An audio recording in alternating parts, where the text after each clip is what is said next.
Et si je vous disais que le gouvernement américain nous cache des preuves de vie extraterrestre? Un récent sondage a établi que 40 millions d'Américains ont vu ou connaissent quelqu'un qui a vu un ovni. Mais nos responsables militaires et politiques continuent de nier leur existence. Aujourd'hui, des gens qui sont dans la place acceptent enfin de briser le silence et de nous révéler ce qu'ils savent et pourquoi ils l'ont caché. De tous les sujets que vous m'avez demandé d'aborder, voici l'un des plus brûlants. Que c'est le gouvernement de la vie extraterrestre? Je m'appelle Brad Meltzer et j'ai toujours adoré les histoires. En particulier celles qui parlent de signes, de symboles, de codes et de messages secrets. Certaines sont au cœur de mes romans, mais elles ne révèlent que la partie émergée de l'iceberg. Aujourd'hui, avec mon équipe, nous allons enquêter plus en profondeur. Bienvenue dans Codebreaker.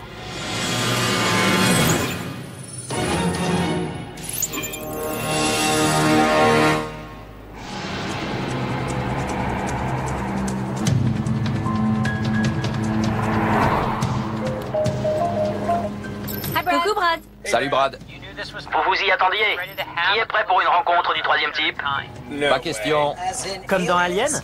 Je vous vois écarquiller les yeux d'ici. Un peu. Surtout moi. Eh bien, sachez qu'il y a plein de gens très sérieux et très intelligents qui ne sont pas du même avis. C'est vrai? Qui ça? Le président Ronald Reagan, Tu plaisantes? Ah bon? le président Jimmy Carter, Quoi? le premier ministre Mikhail Gorbatchev. Ce sont des chefs d'État. Ils devaient avoir des preuves. C'est bizarre. Les gens y croient vraiment. Je vous conseille de commencer par le site de la plus célèbre manifestation extraterrestre aux États-Unis, Roswell, au Nouveau-Mexique. Vous pensez peut-être avoir tout entendu, mais écoutez plutôt. Voilà ce que la plupart des gens savent à propos de l'affaire Roswell. En juillet 1947, un porte-parole de l'armée publie un communiqué de presse indiquant qu'une soucoupe volante a été retrouvée. Mais dès le lendemain, l'armée se rétracte en disant qu'il s'agissait d'un ballon-sonde et non d'un ovni. Ce que peu de gens savent, c'est qu'en juin 1947, un pilote appelé Kenneth Arnold déclare avoir vu un objet étrangement similaire alors qu'il volait dans l'État de Washington. Il décrit des objets brillants disposés en V, volant à une vitesse de 2700 km/h et se déplaçant comme une soucoupe qui ricocherait sur l'eau. Il est la première personne à parler d'une soucoupe volante, et ce, 2 semaines seulement avant Roswell.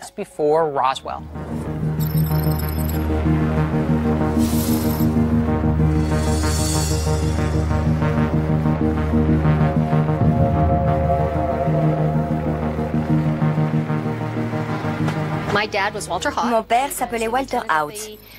Il était lieutenant de l'armée de l'air à la base de Roswell. Il était pilote de bombardier et aussi porte-parole de la base militaire.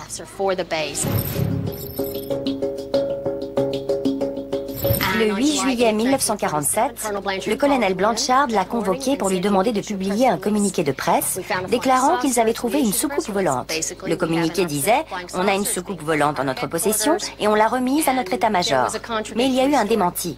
Le lendemain, le général Rémy déclarait qu'il s'agissait d'un ballon-sonde, qu'il y avait eu une erreur. Et à partir de là, l'affaire a été classée secrète. Voilà le nœud de la question. Peut-être s'agissait-il d'un ballon-sonde. Et pour le confirmer, il faut demander à Walter Haut ce qu'il a vraiment vu. Il y a une chose que vous devez savoir. À l'époque de Roswell, les ballons-sondes étaient en néoprène, un caoutchouc élastique et léger, et pesaient moins de 500 grammes. Une petite nacelle en nylon attachée à son train contenait un transmetteur de données. Ces engins n'étaient pas plus élaborés que ça. Walter Haut a décrit un objet inconnu et indestructible. Un pilote militaire accompli peut-il vraiment confondre un vaisseau spatial avec un ballon-sonde de 500 grammes? Avez-vous demandé franchement à votre père? Alors papa, qu'est-ce que tu as vu exactement? Il a eu les débris entre les mains. Je lui ai demandé des détails sur la soucoupe.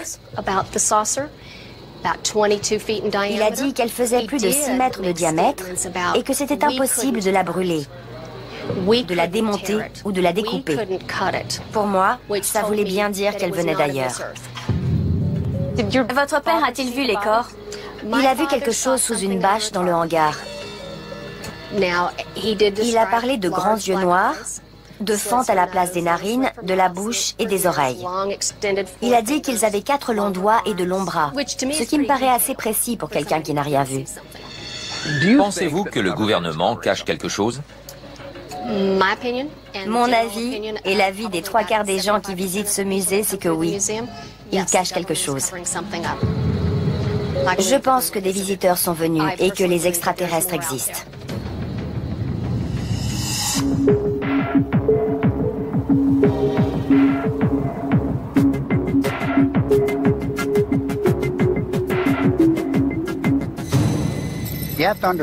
Il faut savoir qui était en garnison ici. C'était la 509e escadre de bombardiers, celle qui avait lâché des bombes atomiques sur Hiroshima et Nagasaki à la fin de la guerre. Ce n'étaient pas des soldats comme les autres, c'étaient les meilleurs pilotes. Et ils auraient été capables de larguer des bombes atomiques, mais pas de faire la différence entre un ballon sonde et une soucoupe volante. Je n'y crois pas. Le bâtiment derrière nous est le hangar 84. En 1947, les débris retrouvés au ranch à 95 km au nord-ouest d'ici ont été rapportés et stockés ici pendant un temps. Les témoins disent aussi avoir vu des corps dans ce hangar. Un corps provenant de l'accident? La plupart des gens avec lesquels je me suis entretenu ont parlé d'humanoïdes. Walter Haut m'a dit qu'il avait vu un corps étendu sur le sol, partiellement recouvert d'une bâche, de la taille d'un enfant de 12 ans environ. Ils ont l'anatomie d'un être humain, mais des yeux plus grands, une tête plus grosse. On m'a aussi parlé de 4 doigts au lieu de 5, très minces. Ils ne ressemblent à rien de connu. Quel est votre sentiment sur cet humanoïde? D'après les témoignages que j'ai recueillis au cours des 15-20 dernières années, je dirais qu'il n'a rien de terrestre. Vous vous dites peut-être que ces témoignages ont été influencés par l'imagerie et les films de l'époque. Les grands yeux, la tête ovale, la peau grise, on dirait un extraterrestre tout droit sorti d'un film de SF. Mais en fait, la plupart de ces films sont sortis après ces manifestations extraterrestres. Et ils se sont souvent inspirés des descriptions données par les témoins. Alors, qui est apparu en premier? La poule ou le petit œuf vert? Qu'est-il arrivé aux débris qu'ils ont retrouvés? Ils auraient été expédiés à Dayton, dans l'Ohio, à la base de Wright-Patterson. Aujourd'hui, ils sont probablement dans la zone 51 pour plus de sécurité. Vous dites que la zone 51 abrite sans doute encore des débris de l'engin qui s'est écrasé près d'ici? Absolument. C'est dur de pénétrer dans la zone 51? C'est impossible. J'y suis allé en 2006. Une route de terre de 20 km y mène. Il n'y a pas de clôture, mais une entrée et des panneaux. Un des panneaux dit que l'usage de la force est autorisé, et je le crois. Des F-16 et des hélicoptères surveillent la zone. Des boules en haut de certains poteaux signalent aux pilotes où se trouvent les limites. Et il y a une caméra de surveillance sur un petit poteau de 9 mètres. Vous me donnez envie d'y aller. N'en doute pas. Est-ce qu'on peut se cacher? Non. Et ils vous voient arriver.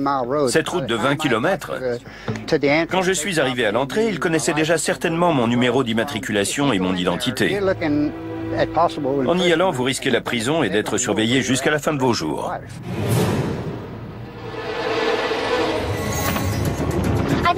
On nous cache quelque chose. Mais ce que je n'arrive pas à savoir, c'est quand ça a commencé. On peut partir du premier communiqué de presse. Julie Schuster nous a dit que son père l'avait rédigé et qu'avant la fin de la journée, l'armée s'était rétractée et avait préparé un autre communiqué. Je suis d'accord. Il s'est passé quelque chose, mais quoi exactement? Un objet volant bizarre. Ils diffusent des informations et ils se disent que finalement, il ne faut rien laisser filtrer. Et ça fait 60 ans que ça dure. À partir de là, on peut se demander ce que la zone 51 cache d'autre. C'est un territoire immense.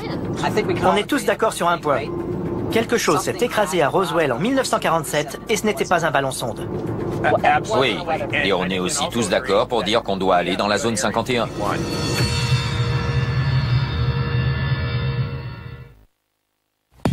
Notre enquête sur la possible dissimulation de manifestations extraterrestres nous mène directement à un endroit, la zone 51.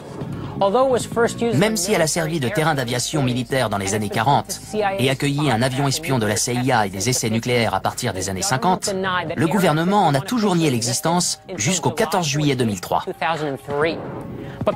Avant que Buddy, Christine et Scott ne tentent de pénétrer dans un des endroits les plus secrets des États-Unis, on a trouvé des personnes qui travaillent là-bas et qui ont accepté de nous parler. On m'a dit que ce que j'allais surveiller était plus confidentiel que la bombe atomique.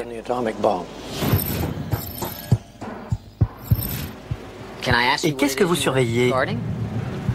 On nous a parlé d'un avion d'observation météorologique. Vous aviez beau être chargé de la sécurité, on ne vous disait pas exactement ce que vous deviez surveiller. En effet, et c'était bien normal. Voilà un homme passionnant. Il est une des toutes premières personnes à avoir travaillé dans la zone 51. Il a reçu pour consigne de garder le silence dès son premier jour, en 1957, et cette consigne a officiellement toujours cours. Donc même si j'ai très envie qu'il nous dise tout ce qu'il sait, il se plie encore aux ordres reçus. C'est très respectable. Mais cela va-t-il nous empêcher de lui demander ce qu'il a vu? Certainement pas. Aviez-vous accès à toute la zone? Pouviez-vous aller où vous vouliez? Non, il y avait un bâtiment, un hangar dont l'accès était limité.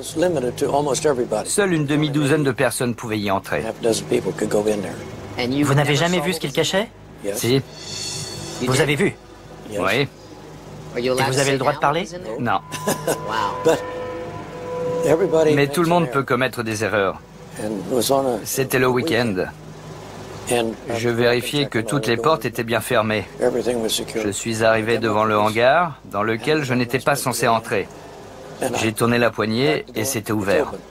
Avez-vous vu une chose dont vous ne pouvez toujours pas parler des années plus tard? Je ne l'ai jamais dit à personne. Le gouvernement a déclassifié toutes sortes de documents top secrets sur des sujets allant du Watergate à Guantanamo, de la baie des Cochons à la guerre du Vietnam et même aux attaques du 11 septembre. Ce sont des sujets très sensibles que le gouvernement aurait préféré garder sous son contrôle. Mais il s'est plié à la loi sur la liberté de l'information et les a rendus publics. Alors, pourquoi refuse-t-il toujours de divulguer le moindre détail sur la zone 51? J'ai une question simple à vous poser. Au cours des années où vous avez travaillé dans la zone 51, avez-vous vu ou entendu parler d'engins ou de créatures extraterrestres? Non. Jamais. Non. Vous le diriez si c'était le cas? Non. Et les autres membres du personnel, ils gardaient tous le silence aussi scrupuleusement que vous? Je n'ai pas envie de vous suivre sur ce terrain qui est très sensible. C'est une question de sécurité nationale. Après mon départ, il aurait mieux valu que le secret de la mission de Bob Lazar soit mieux gardé. Car beaucoup moins de gens seraient au courant aujourd'hui. Bob Lazar est une figure fascinante et controversée. Quand on parle de lui, on a du mal à distinguer la fiction de la réalité. Il dit être un physicien diplômé des plus grands instituts technologiques des États-Unis. Il aurait créé un véhicule avec un moteur d'avion capable de rouler à plus de 320 km/h. Mais son plus haut fait d'armes est d'avoir travaillé dans le secteur 4 de la zone 51 sur des appareils extraterrestres.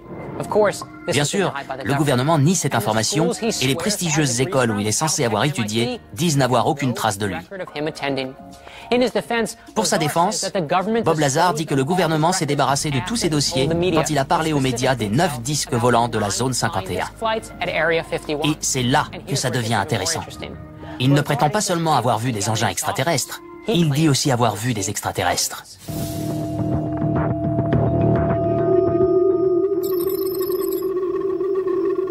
Concernant la zone 51, il y a un nom qui revient tout le temps, Bob Lazar. Vous étiez ami avec lui? Oui, j'ai rencontré Bob pendant l'été 1988. Il nous a emmenés voir une des soucoupes volées.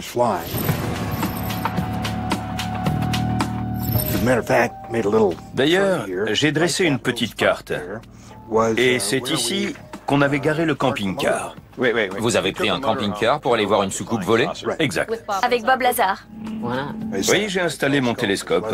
On était à peu près dans cette position. On a regardé en direction des montagnes et on a vu cette soucoupe arriver et aller vers la gauche, vers la droite. Ça arrivait souvent? Tous les jours. John Lear était un homme modeste. C'est moi qui vais vous donner son pédigré. Il est un des meilleurs pilotes de l'histoire des États-Unis. Il a conduit 150 types d'avions différents. Il est le seul pilote à avoir décroché tous les brevets délivrés par la Direction générale de l'aviation civile. Il détient 18 records mondiaux de vitesse. Il a rempli des missions pour la CIA. Et son père, Bill Lear, a inventé un avion appelé Learjet. Alors quand on parle aviation, peu de personnes sont aussi qualifiées que John Lear. S'il y a effectivement des soucoupes volantes et des extraterrestres dans la zone 51, qu'est-ce qu'ils en font?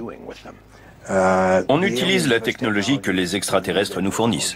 On étudie leurs engins pour comprendre comment les fabriquer. C'est ça, on fait appel à la rétro-ingénierie. Mais ils ont des millions d'années d'avance sur nous. Pensez-vous que l'entreprise de votre père a participé à ces recherches après l'accident de Roswell? J'en suis convaincu. Au début de sa carrière, mon père était à la tête d'une entreprise spécialisée dans l'électronique. Ensuite, il a créé sa propre entreprise et il était très impliqué dans tout ce qui se passait. Il a participé à différents projets. Une minute. Si John Lear dit vrai, alors on a une réponse. Pourquoi le gouvernement veut-il nier l'existence des extraterrestres? Parce qu'il leur emprunte leur technologie. Et avant de lever les yeux au ciel, pensez un instant au contexte historique. On est alors en pleine escalade de la guerre froide qui se livre à grand renfort d'espionnage, de science et d'armes futuristes. Dans ce contexte, n'est-il pas naturel qu'un pays fasse tout ce qu'il peut pour conserver un avantage technologique sur son ennemi? Une chose est sûre, en juillet 1947, un objet atterrit à Roswell et est rapidement évacué par l'armée. 3 mois plus tard, Chuck Yeager accomplit un exploit que les scientifiques pensaient jusque-là impossible. Il franchit le mur du son en atteignant la vitesse de 1240 km/h. John Lear prétend que son père a eu des contacts avec des extraterrestres et créé le premier téléphone portable dans les années 1940. C'était avant la télévision en couleur, les valises à roulettes, et à une époque où les médecins pensaient que les cigarettes étaient bonnes pour la santé. En 1969, l'entreprise de John Lear fait un petit pas pour l'homme, un grand pas pour l'humanité, en inventant un téléphone portable que Neil Armstrong utilisera pour envoyer un message depuis l'espace. Vous me suivez ? John, la plupart des gens qu'on a rencontrés et qui étaient chargés de la sécurité de la zone 51 refusent de dire ce qu'ils ont vu. Pourquoi Bob Lazar a-t-il brisé le silence? Il estimait que la population devait savoir ce qui se passait. Qu'un fait aussi important, qui concernait chacun d'entre nous, ne pouvait pas être gardé secret.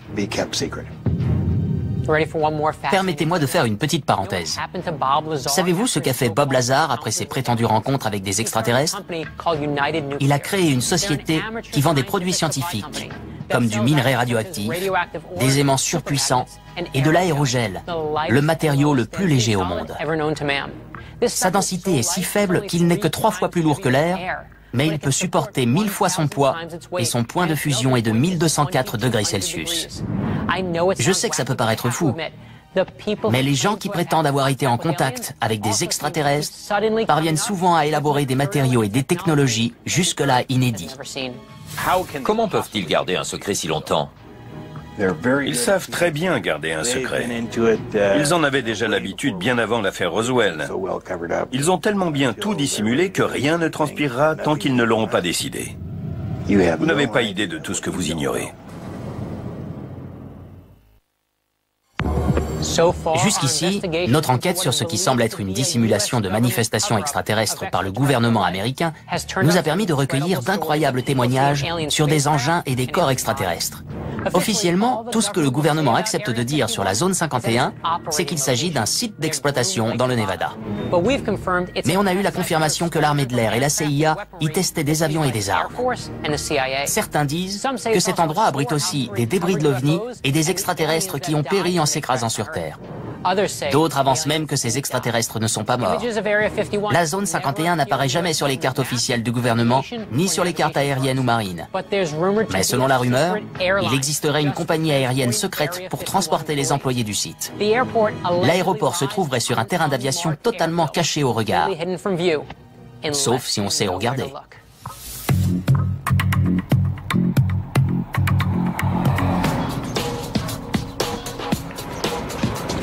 On pense que ces avions transportent les gens jusqu'à la zone 51. Ces avions de ligne?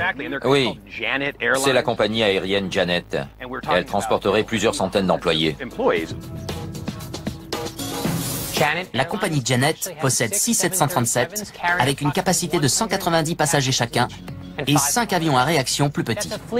C'est une flotte capable de transporter 1200 personnes par jour vers un endroit qui n'existe pas. Personne ne sait pourquoi cette compagnie s'appelle Janet, mais plusieurs hypothèses circulent. Certains pensent qu'il s'agit d'un acronyme avec une signification cachée. Le mystère reste entier. Je doute qu'un avion de Janet nous y emmène. Mais on doit quand même y aller. Je te suis. Ok. Salut Brad. Il y a du bruit autour de vous. On est près d'un aérodrome. On observe les avions qui transportent les gens jusqu'à la zone 51, qui n'existe pas officiellement. Il faut réserver 3 billets. Oui, mais je doute que ce soit possible. On pensait simplement y aller en voiture. Qu'est-ce que t'en dis? C'est génial. C'est le but. Pourvu qu'on ne dise pas après, on pensait que c'était une bonne idée. Soyez prudents. C'est un endroit qui n'existe pas. Donc si vous arrive quelque chose, ça ne sera jamais reconnu. On va mémoriser nos numéros de portable. La dernière fois en prison, on les avait tous oubliés. Toi, tu réunis l'argent de la caution et tu sais qu'on va là-bas. Si vous arrive un pépin, j'espère que ça pourra se régler avec de l'argent. Il nous fait encore marcher. Pas vraiment. J'espère que si. Pour accéder à la zone 51, il faut emprunter une route appelée route 375, mais que tout le monde surnomme la route extraterrestre. La zone 51 se trouve juste à côté de la région de Yucca Flats, où ont été pratiqués plus de 700 essais nucléaires, mais aussi à proximité du site de stockage des déchets nucléaires de la montagne Yucca, à 70 km au sud-ouest. Au centre de la zone 51 s'étend Groom Lake, un lac salé d'environ 5 km de diamètre. Sur son rivage sud, il y a des pistes d'atterrissage, un dortoir, une caserne de pompiers et même des terrains de baseball et des cours de tennis. La zone 51 compte davantage de hangars qu'une base militaire classique, sans doute pour que rien ne soit visible depuis le ciel.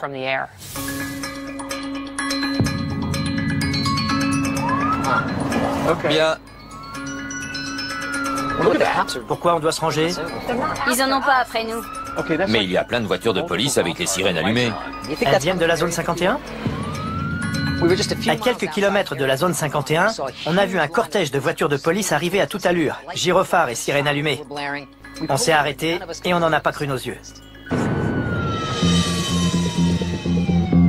Il y a un énorme truc blanc qui vient par ici. Regardez ça! C'est un convoi exceptionnel. Il prend toute la largeur de la route. Le voilà, regardez. C'est énorme. La vache! Toi qui es ingénieur, qu'est-ce qu'on peut transporter d'aussi gros sur une route? Je sais pas. J'ai fait convoyer des turbines et des générateurs pour des centrales électriques, mais ils étaient plus petits. Et avec autant de policiers? Ah non, jamais. Mais quand on veut vraiment cacher quelque chose, on s'arrange pour que personne ne voit rien, non? Donc qu'est-ce que c'est et où ça va? On sait d'où ça venait. Ouvrez l'œil les amis. Ce n'est pas facile à trouver.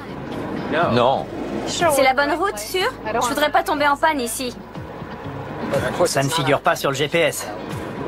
On se dirige plein ouest? Ouais. Ça devrait être bon. Je n'ai jamais rien vu d'aussi désert, même pas à Tundra en Alaska. On ne se croirait pas sur Terre. L'endroit idéal pour accueillir des extraterrestres. Ils peuvent cacher tout ce qu'ils veulent dans la zone 51. Regardez comme c'est difficile d'accès. Les plus chanceux y vont en avion. Il y a un panneau juste là. Attention, installation de l'armée de l'air américaine. Peine maximum encourue, $1000 d'amende, 6 mois de prison ou les deux. Aucune exception. Aucune exception, c'est-à-dire? Je crois qu'il y a 2 personnes dans cette voiture. Quelle voiture? Sur la colline. Ah oui. Je n'aime pas ça du tout. Vous voulez aller voir ce qui se passe? J'y vais. C'est bon? Il ne bouge toujours pas.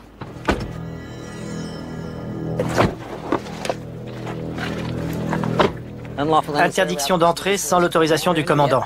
Quelqu'un a l'autorisation? Pas moi. Moi non plus. Ça a même donné un nom. Champ de tir de Nellis. C'est une couverture. De la foutaise. Ah bon? Un champ de tir, tu parles? Chacun a son opinion sur la zone 51. Mais il y a une chose sur laquelle tout le monde est d'accord, il ne plaisante pas avec la sécurité. On savait qu'il fallait être très prudent. Il y a une route ici, et aucun panneau interdisant l'accès. On pourrait grimper en haut de la colline. Oui. On serait peut-être assez haut pour voir l'installation. Vérifions bien qu'il n'y a pas de panneau. Je ne vais pas quitter la voiture des yeux, car si elle démarre, il faudra déguerpir. Il y a une autre caméra de surveillance là-haut. C'est bizarre, elle ressemble un peu à des cactus. On voit mieux d'ici. On se rapproche de la voiture. Je n'aime pas ça. Cet endroit est incroyable. Regardez, il faut vraiment connaître pour pouvoir s'y retrouver. Une des choses les plus fascinantes concernant la zone 51 est qu'elle a été construite au-dessus d'une mine d'argent. Ça veut dire qu'il y a tout un réseau de tunnels et de grottes dans le sous-sol. Les éléments les plus sensibles et top secrets sont peut-être sous terre. Il y a des caméras de surveillance sur la gauche, un véhicule sur la colline devant nous avec 2 hommes à l'intérieur et un panneau d'information en haut de la montagne la plus élevée. C'est une cachette idéale, mais il n'y cache pas forcément des engins spatiaux. Il peut y avoir n'importe quoi. La voiture a démarré. Elle vient vers nous. On redescend? Oui. On retourne à la voiture. On ferait mieux d'accélérer. Ça ne me plaît pas du tout. Ils nous suivent. Allez, on se dépêche. On démarre, vite.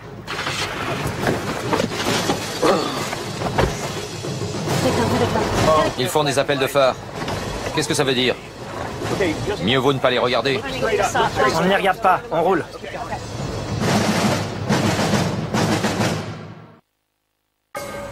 On cherche des preuves de vie extraterrestre. Mais on a découvert que le gouvernement les avait peut-être déjà trouvées. Maintenant, la question est de savoir de quelles informations ils disposent et pourquoi ils refusent de les divulguer. En tant que pilote, avez-vous déjà vu quelque chose que vous n'avez pas pu expliquer ou comprendre? Des phénomènes étranges, non. Mais j'ai un très bon ami, qui est aussi un excellent pilote, qui a vu un ovni non pas dans le ciel, mais au sol. Il m'a juré qu'il était posé dans une clairière, juste à côté de l'endroit où il campait. Je crois qu'il a vu quelque chose. Mais est-ce que c'était un ovni? Je n'en sais rien. Je ne pense pas qu'il l'ait signalé à qui que ce soit d'ailleurs, pour des raisons évidentes. Lesquels? Vous vous imaginez aller voir votre commandant et lui dire « Pendant que je campais ce week-end, j'ai vu un ovni ?» Votre métier consiste à manipuler des armes nucléaires. On risque de vous démettre de vos fonctions tant qu'on n'a pas tiré cette histoire au clair et établi que vous étiez encore sain d'esprit. Et croyez-moi, aucun aviateur n'a envie de se faire remarquer. On préfère faire notre boulot. Alan, on est allé à Roswell et on a discuté avec des gens. On a vu ces fameuses photos montrant ces disques volants qui ressemblent à des ovnis. Comment expliquez-vous ces images et les ovnis?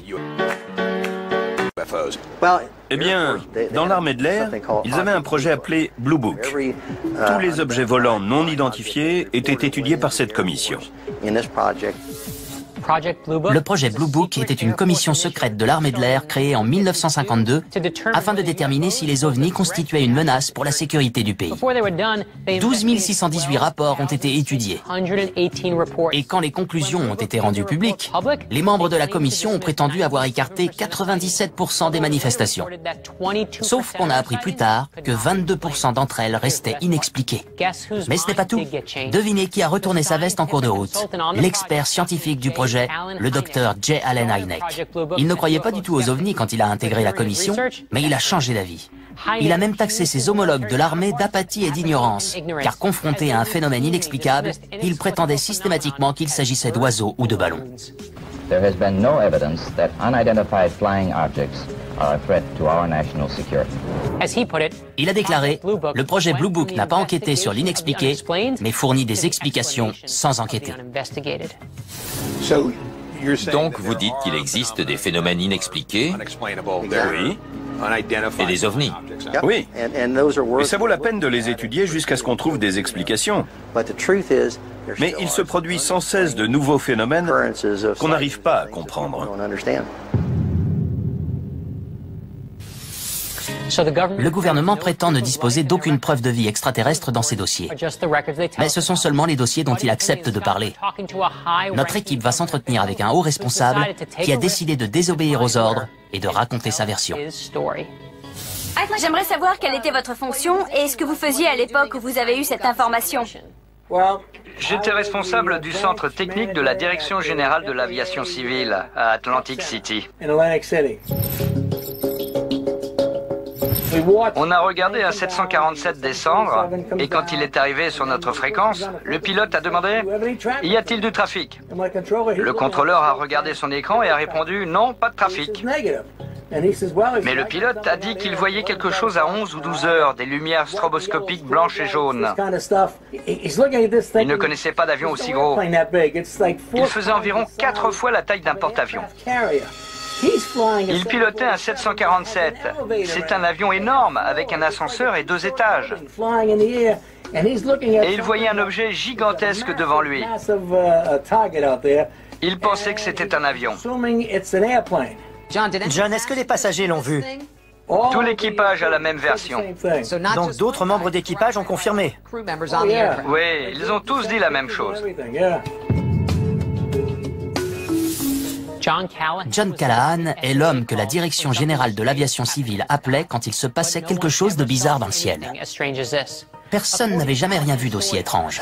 Selon lui, un 747 a été approché par un ovni tellement gros que le radar l'a pris pour un front météorologique. Il a décrit un engin sphérique et lumineux. Le plus étonnant étant la manière dont il se déplaçait. L'ovni glissait si vite dans les airs qu'il apparaissait à des kilomètres devant l'avion à un moment et à des kilomètres derrière l'instant d'après. L'incident inquiète tellement les supérieurs de John Callahan qu'ils préviennent immédiatement la Maison-Blanche et convoquent l'équipe d'investigation de Reagan. Le président avait lui-même déclaré avoir vu un ovni depuis un avion au-dessus de Bakersfield en 1974, bien avant d'être élu. Il a dit « C'était une lumière très blanche. On l'a suivi jusqu'à Bakersfield et tout à coup, à notre grand étonnement, elle a disparu dans le ciel. » J'ai été convoqué par l'état-major. L'amiral m'a fait venir et il m'a dit « Expliquez-moi en 5 minutes ce que vous avez découvert. » Je suis allé dans son bureau, je lui ai parlé pendant 5 minutes. Et il a dit à un de ses assistants « Annulez tous mes rendez-vous de ce soir. On les reporte à la semaine prochaine. » Et après, il s'est tourné vers nous. « Je vais aller voir Reagan. On va confier ça à son équipe scientifique. » Le dossier s'est donc retrouvé entre les mains des 3 experts. Ils ressemblaient à Einstein, avec leurs longs cheveux gris mal peignés. Ils étaient bien habillés, mais ils avaient l'air un peu illuminés. Et il y avait 3 agents de la CIA avec eux. Et puis un des scientifiques a dit « Ceci n'est jamais arrivé. Vous ne nous avez jamais vus. On vous confisque toutes les données et vous jurez de garder le silence. » Alors je lui ai demandé « À votre avis, c'était quoi ?» Et il a dit « Oh, un ovni !» C'était la première fois qu'ils avaient autant de minutes d'informations radar à étudier. Et il a ajouté « Regardez, il meurt d'envie de mettre le nez dans ces données. » Moralité, il ne faut plus appeler Washington quand il se passe des choses comme ça. Mais il n'y a personne d'autre à appeler. Même si vous appelez les journalistes, ils vous prennent pour un dingue. Car on leur a fait croire que si les ovnis existaient, le gouvernement le saurait et le dirait. Il sait ce qui est bon pour nous et il sait ce qu'on doit penser. Notre enquête sur la vie extraterrestre a mené notre équipe sur tous les fronts. Mais avant de pouvoir tirer ses conclusions, elle va s'entretenir avec un homme qui a passé une grande partie de sa vie là où on n'a pas pu aller. Vous êtes allé 6 fois dans l'espace. Est-ce que c'est différent à chaque fois? C'est plus enrichissant, on sait quoi chercher. Quand vous étiez là-bas, vous avez vu des êtres vivants? Non, mais j'aurais aimé. Ah oui? Bien sûr. Pensez-vous que les extraterrestres existent, mais qu'on n'a pas la preuve qu'ils sont venus sur notre planète? Chaque fois qu'on a une image du télescope Hubble, on a 2000 galaxies multipliées par 100 milliards d'étoiles, soit 2000 fois 100 milliards. Donc, sur une seule image du télescope Hubble, on a 200 millions d'étoiles. Et pour chaque nouvelle image, on a encore des centaines de millions d'autres étoiles. La probabilité est donc... Énorme, c'est une certitude. Même si la probabilité pour que des extraterrestres vivent près d'une étoile est seulement d'1 sur 1 million de millions, pour chaque nouvelle image prise par le télescope Hubble, il reste 200 planètes potentiellement habitées. Ce qui est très intéressant à propos de la Terre, c'est la pression atmosphérique, la quantité d'eau et sa proximité avec le Soleil. Toutes les conditions étaient favorables à la vie. Pensez-vous que ces conditions soient réunies ailleurs? C'est une jolie façon de le formuler. Oui, mais quand sur une image du télescope Hubble, on a 100 millions d'étoiles, on n'a pas besoin que toutes les conditions soient réunies. On a toujours 1 million de planètes habitées. Et ils sont extrêmement avancés dans la courbe de l'évolution. Les extraterrestres? Oui, et ils ont aussi pu développer 1 milliard d'années de technologie. C'est vrai? Ils existent depuis 12 milliards d'années. Hubble permet d'avoir une idée assez précise de l'âge. Il n'y a pas seulement des bactéries et des poussières volcaniques. Ils maîtrisent le voyage interstellaire. Vraiment? Bien sûr. Quand vous avez une courbe de l'évolution avancée, que vous développez des technologies depuis 1 milliard d'années, vous maîtrisez le voyage interstellaire. Donc vous pensez que si on a été capable en 200 ans de passer des presses actionnées par des bœufs à l'ère d'Internet et des smartphones, Moi, par exemple, quand j'étais enfant, il y avait encore des locomotives à vapeur. et vous êtes devenu astronaute, De la loco à l'espace. une autre forme de vie a pu accomplir beaucoup en 1 milliard d'années. Absolument. Aujourd'hui, il y a plus d'informatique dans un téléphone portable qu'il n'y en avait dans Apollo 11. Et c'est pourtant ce qui a permis à l'homme d'aller sur la Lune. Ce sont des progrès énormes qui ont marqué un grand nombre d'entre nous. Alors, imaginez de quoi on sera capable dans 10, 100 ou 1000 ans. Mais ce n'est pas ce dont parle notre astronaute. Lui se projette dans 1 milliard d'années, quand nos descendants considéreront notre époque comme on considère aujourd'hui les hommes des cavernes. Story, si vous êtes si sûr que d'autres formes de vie existent et sont capables de voyager d'étoile en étoile, pourquoi ne sont-elles pas venues nous voir? Tout d'abord, il faut regarder les statistiques. Oui, le voyage interstellaire existe, mais il y a une foule d'endroits où aller. Les distances sont énormes. Vous en êtes sûr? J'en suis convaincu, mais je n'en ai pas la preuve. C'est statistique. C'est la force de la vie. On a 4 millions d'espèces ici. La vie n'a pas créé qu'une poignée d'espèces. Elle a créé des espèces capables de survivre en très grand nombre. Et elle a disposé d'un temps très long. Donc la vie est partout. Quelque part ailleurs qu'ici. Oui. L'équipe a enquêté sur les manifestations extraterrestres les plus connues et obtenu des informations peu connues. Ces interlocuteurs étaient crédibles, mais leurs histoires incroyables. Voilà mes conclusions après ce que nous avons découvert. La Direction générale de l'aviation civile, la CIA et l'armée de l'air n'autorisent pas d'enquête scientifique transparente. Je suis convaincue qu'ils essaient de contrôler les informations. Est-ce qu'ils dissimulent des preuves de vie extraterrestre? Je ne pense pas qu'ils aient de preuves. Ils manquent de connaissances. Ils essaient de comprendre avant tout le monde ce qui se passe, mais ils ont du mal. Je suis d'accord jusqu'à un certain point. Je pense qu'il existe largement assez de preuves, mais que le gouvernement les garde secrètes. Pour commencer, on a le témoignage très crédible d'un pilote japonais qui a décrit ce qui ne peut être qu'un vaisseau spatial. Ce type avait tout à perdre en racontant ce qu'il a vu. Des sources militaires fiables ont dit avoir été informées qu'une soucoupe volante s'était écrasée à Roswell, mais elles ont dû changer de version. Qu'on essaye de garder des secrets militaires pour notre sécurité, c'est une bonne chose. Mais je pense qu'il existe des preuves crédibles, comme l'a montré notre enquête. Est-ce que je pense que le gouvernement cache des preuves de vie extraterrestre? Non. Je pense qu'il cache l'existence d'ovnis. Car les ovnis sont des objets qu'on n'est pas encore capable d'expliquer. Je suis tout à fait prêt à admettre que quelque chose s'est écrasé à Roswell et que le gouvernement s'est empressé de changer de version. Ce qui m'a vraiment fait réfléchir, c'est mon entretien avec Richard Mingus. Il était chargé de la sécurité dans la zone 51 et il avait accès à tous les espaces de la base, excepté un. Il y avait un hangar où il n'avait pas le droit d'aller. Il y a quand même jeté un coup d'œil et il a vu quelque chose dont à ce jour il ne peut toujours pas parler. Je pense qu'il y a d'autres formes de vie en dehors de notre planète. On ne peut même pas imaginer l'ampleur de l'univers. Mais quelque part, les conditions doivent être réunies pour qu'une autre forme de vie existe. Je suis complètement d'accord avec toi. Une forme de vie extraterrestre doit exister. On entend beaucoup de choses qui sont simplement le fruit de l'imagination de certaines personnes un peu dérangées. Mais j'ai découvert trop de preuves au cours de cette enquête pour penser que ça n'existe pas. Ça me ramène à notre conversation avec Story Musgrave. On l'a regardé droit dans les yeux. Avez-vous vu quelque chose? Après un moment, il a répondu « Non, mais j'aurais aimé ». Alors j'ai une question. Pensez-vous que les extraterrestres existent quelque part dans l'univers? J'ai vu un ovni. Tu plaisantes. On ne dit pas facilement qu'on a vu un ovni pour tout un tas de raisons. De peur de passer pour un dingue. Oui, j'étais enfant. Je devais avoir 8 ans. J'étais en voiture avec ma famille. Mon père a regardé le ciel et il s'est immédiatement arrêté. Il y avait un énorme objet brillant et ovale dans le ciel. Il était éclairé de l'intérieur. On aurait dit qu'il y avait des flammes tout autour. On s'est arrêté. Beaucoup d'autres voitures se sont arrêtées aussi. Tout le monde avait les yeux rivés sur cet objet et personne n'avait la moindre idée de ce que c'était. Je vais être franc, Buddy. Si tu m'avais raconté cette histoire avant qu'on commence cette enquête, je me serais inquiété pour ta santé mentale. Mais après tout ce qu'on a appris, tout ce qu'on a vu et tout ce que les gens nous ont dit, c'est incroyable. C'est une des choses les plus incroyables qui me soit arrivée dans mon enfance. Je ne fais pas de cauchemar ni rien du tout, mais ça m'interpelle.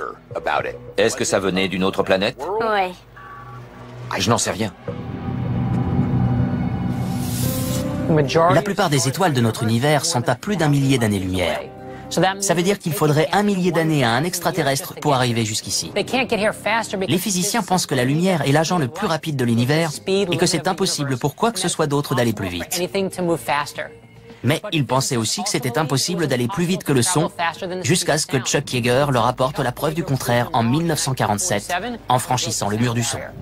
On pensait que c'était physiquement impossible de parcourir 1500 mètres en moins de 4 minutes, jusqu'à ce que Roger Bannister y parvienne en 1954. Ce n'est pas parce qu'un fait ne s'est jamais produit qu'il est impossible. J'ai envie de croire qu'on n'est pas les seuls êtres vivants dans l'univers. Ronald Reagan a dit qu'il avait vu un ovni, tout comme Jimmy Carter. Et Stephen Hawking, un des plus grands physiciens de tous les temps, estimait que c'était une impossibilité mathématique de considérer qu'il n'y avait pas d'autre forme de vie. Écoutez bien ce qu'il disait, car il donnait en même temps un avertissement. Il suffit de nous regarder pour voir comment une vie intelligente peut se développer en quelque chose que nous n'aimerions pas rencontrer. Et il poursuit, si des extraterrestres venaient nous rendre visite, je crois que le résultat serait semblable à celui de l'arrivée de Christophe Colomb en Amérique, qui ne s'est pas très bien terminé pour les Amérindiens. Donc, même si on a très envie d'y croire, la prudence est de mise.